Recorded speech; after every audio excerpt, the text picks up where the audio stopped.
Okay, in the last video, we discussed how to create an assignment and how to add templates to it, such as a question sheet, and how to do it for all of your students, making a copy for each student, and how the students can answer that and hand it back into you. In this tutorial, we're going to talk about creating assignments without templates. What do I mean by that? Let's say you want the student to write an essay. You press the plus button, you press create assignment, title it, please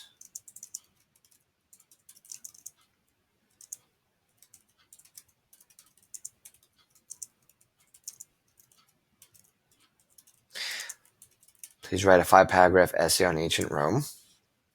But there's nothing to attach to the assignment. There is no file from your computer. There is no document from your Google Drive, no YouTube video, and no link.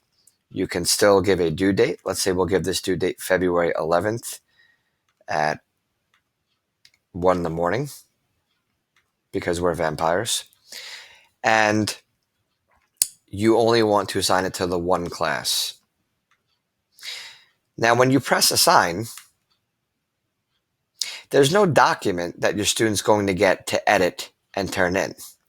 This is what it looks like on your student side. Please write a 5-paragraph essay. They can open it by clicking this or clicking this. And when they get the assignment, there's nothing attached to it. So they have two choices. If there is literally nothing for them to hand in, it's some sort of verbal assignment or something that has nothing to do with technology, but you still don't want them to acknowledge that they did it, they can simply click mark as done. It'll be a reminder you didn't attach work for this assignment, so your teacher will just see it's done. You press mark as done, and on the teacher's end of it, it says 1 done. Okay, they click into it, but there's nothing there. It's not really done. So let's say the student made a mistake. The student can unsubmit the assignment because they realize they forgot to attach the essay. They have two ways to attach the essay.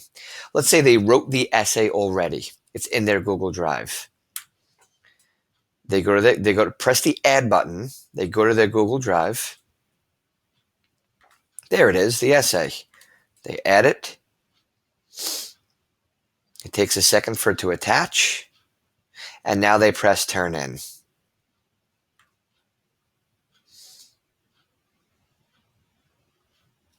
And on the teacher side of things, the teacher will see, here is Malik Walsh. The essay is done. It would say done late if it was handed in late. And there's the essay. It's a beautiful one. The teacher can add comments right from here. The teacher can edit the essay. But let's say that's not what the student wanted. The student says, no, that's the wrong essay. I'm going to unsubmit it again. This time, I'm going to take that off. I'm going to create a brand new one right from Google Classroom. Create a Google Doc.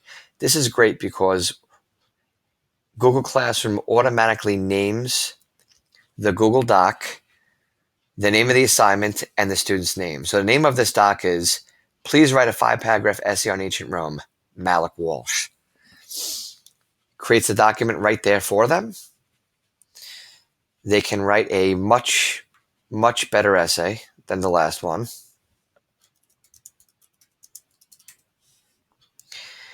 And when they are done, they can turn it in right here, or they can turn it in right here. It doesn't matter. We'll turn it in right here this time to show you.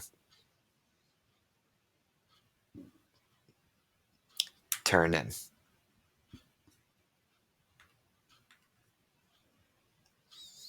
And that's it. Here's a student view. We're still in student view. It says it's done. Remember, they can always unsubmit it to make more changes.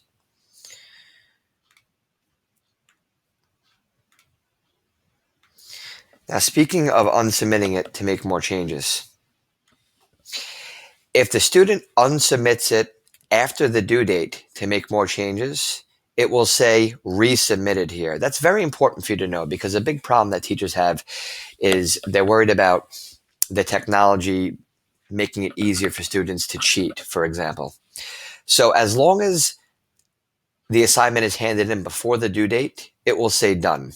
If it's handed in after the due date, it'll say done late. And if it's handed in after the due date, but it was resubmitted, it'll say resubmitted. So that's it. Hope you learned something.